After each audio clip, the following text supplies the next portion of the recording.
मन से एक बार इस स्थिति से जीतना है, ये तो संकल्प करना होता है। दूसरा, कि जरा दबाव के प्रकार देखें।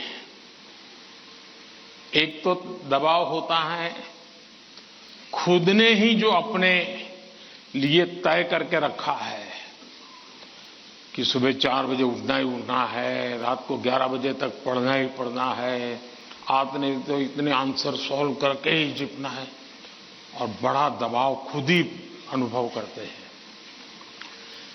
मैं समझता हूं हमने उतना स्ट्रेच नहीं करना चाहिए कि जिसके कारण हमारी एबिलिटी ही टूट जाए। हमने स्लोली इंक्रीमेंट करना चाहिए। चलिए भाई, कल मैंने 7 क्वेश्चन सॉल्व किए थे रात को, आज 8 करूंगा। फिर मुझे वरना मैं 15 तय करूं और 7 ही कर पाऊं तो सुबह उठता है, यार देखो कल तो कर नहीं पाए, आज करूंगा। तो एक खुद भी दबाव के प्रेशर पैदा करते हैं।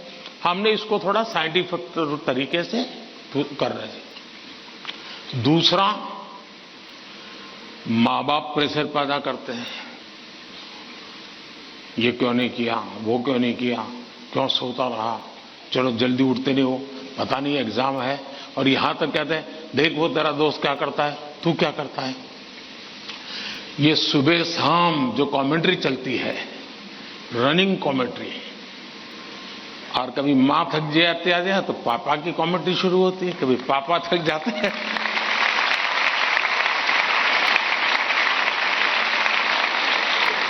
तो बड़े भाई की कमेंट्री शुरू हो जाती है, और वो अगर कम पढ़ता है तो स्कूल में टीचर की।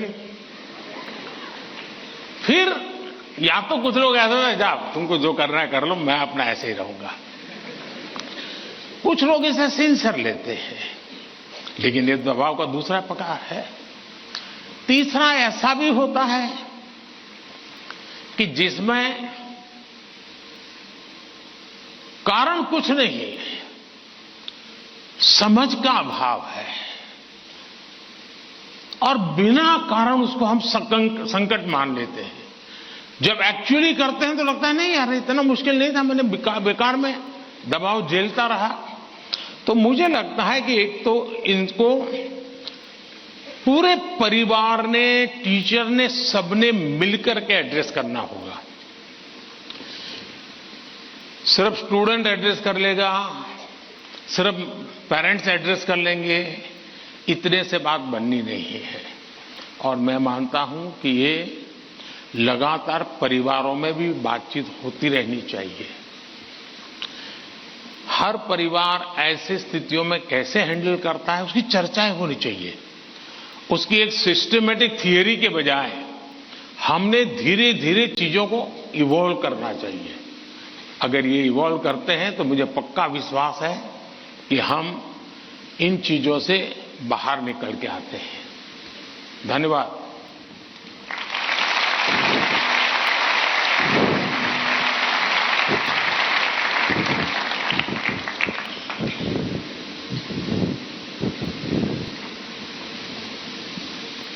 पीएम सर, प्रेशर झेलने का मार्ग सुझाने के लिए आपका धन्यवाद।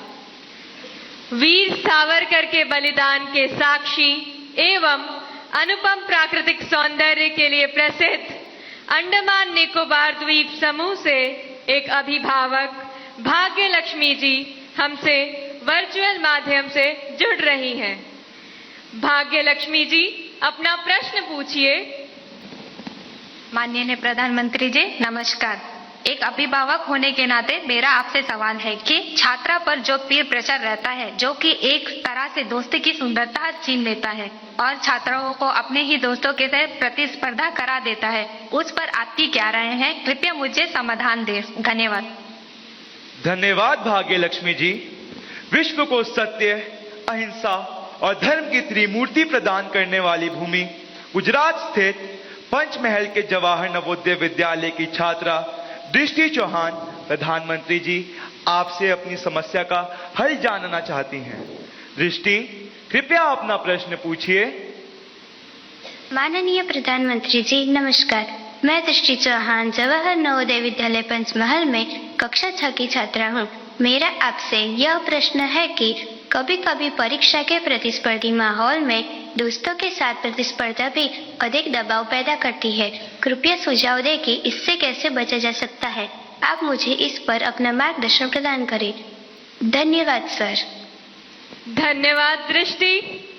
नेचुरल ब्यूटी से भरपूर, बारिश की पहली बूंदों से भीगने वाला राज्य केरल में स्थित केंद्रीय विद्यालय क्रमांक 1 कालीकट से स्वाति दिलीप हमसे ऑनलाइन जुड़ रही हैं और आपसे अपना प्रश्न पूछना चाहती हैं। स्वाति, कृपया अपना प्रश्न पूछिए। Namaskar, Honorable Prime Minister, sir. I am Swati Dilip, a class 11 student from PM Sri Kendriya Vidyalaya No. 1 Calicut of Ernakulam region. Sir, could you please guide us on how, in this competitive world, we can avoid unhealthy and unnecessary competition, and also how to not take peer pressure into our heads? Thank you, sir. धन्यवाद स्वाति। प्रधानमंत्री जी, कृपया भाग्य लक्ष्मी जी, दृष्टि और स्वाति द्वारा पूछे गए प्रश्नों में पीयर प्रेशर और कंपटीशन से होने वाली चिंता तथा इसके कारण रिश्तों में आने वाली कड़वाहट से कैसे बचें, कृपया मार्गदर्शन कीजिए।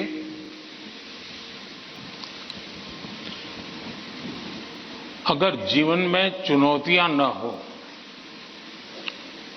स्पर्धा न हो, तो फिर जीवन बहुत ही प्रेरणाहीन बन जाएगा, चेतनाहीन बन जाएगा। कंपटीशन होनी ही चाहिए, लेकिन जैसे एक सवाल में पूछा कालीकट से बच्ची ने, हेल्दी कंपटीशन, इसलिए कंपटीशन हेल्दी होना चाहिए। अब आपका जो सवाल है वो जरा डेंजर है और वो मुझे चिंता कराता है। शायद मुझे भी इस परीक्षा पे, चर्चा पे इस प्रकार का सवाल पहली बार आया है। देखिए, कभी कभी इस प्रवृत्ति का जहर, ये बीज पारिवारिक वातावरण में ही बो दिया जाता है। घर में भी माँ बाप, दो बच्चे हैं तो दोनों के बीच में कभी एक के लिए अच्छा बोलेंगे, कभी दूसरे के लिए। तो कभी उन दो भाई बहन में भी, या दो भाई में भी, या दो बहनों में भी, देखिए मां ने उसको तो ये कह दिया और मुझे ऐसा कह दिया। एक इस प्रकार की विकृत स्पर्धा का भाव जाने अनजाने में परिवार के रोजमर्रा के जीवन में बो दिया जाता है। और इसलिए मेरी सभी पेरेंट्स से आग्रह है कि कृपा करके बच्चों की इस प्रकार की कंपैरिजन, अपने ही संतानों की ऐसी कंपैरिजन मत कीजिए। उसके अंदर एक द्वेष का भाव पैदा कर देते हैं और वो परिवार में भी कभी न कभी लंबे समय के बाद वो बीज एक बहुत बड़ा जहरीला वृक्ष बन जाता है। उसी प्रकार से मैंने बहुत पहले एक वीडियो देखा था, शायद आप लोगों ने भी देखा होगा। कुछ दिव्यांग बच्चे, उनकी एक कंपटीशन में सब दौड़ रहे हैं। 12-15 बच्चे अलग अलग फिजिक, दिव्यांग है तो कठिनाइयां है, लेकिन वो दौड़ रहे हैं। इतने में एक बच्चा गिर जाता है। अब ज्यादा बुद्धिमान लोग होते तो क्या करते? वाह, ये तो गया, चलो यार एक तो स्पर्धा में कम हो गया। लेकिन उन बच्चों ने क्या किया? सबके सब जो आगे चले गए थे वो भी पीछे आए, जो दौड़ रहे थे वो भी रुक गए। पहले उन सब ने उसको खड़ा किया और फिर दौड़ना शुरू किया।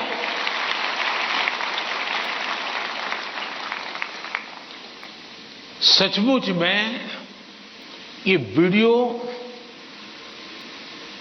दिव्यांग बच्चों के जीवन का भले होगा, लेकिन हम लोगों को भी ये बहुत बड़ी प्रेरणा और बहुत बड़ा संदेश दे देता है। अब तीसरा विषय है कि आपके दोस्त से आपको किस चीज की स्पर्धा है भाई? मान लीजिए 100 मार्क्स का पेपर है, अगर आपका दोस्त 90 ले गया तो क्या आपके लिए 10 मार्क बचा है क्या?